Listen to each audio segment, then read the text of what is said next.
जसा गुलाब बोलतो या त्या सुगंधी जाईला, जसा गुलाब बोलतो या त्या सुगंधी जाईला। भीम आवडीनं बोले रामू रामू रमाईला, भीम आवडीनं बोले रामू रामू रमाईला।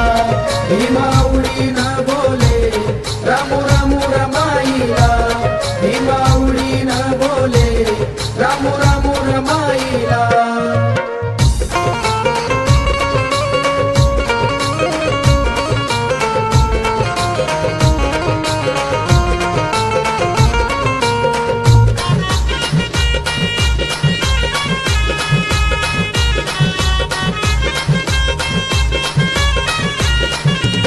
रामा प्रेमळ मनाची होती दयाळू मायाळू, चिल्या पिल्यांना जीव लावी अशी होती हो कानवाळू।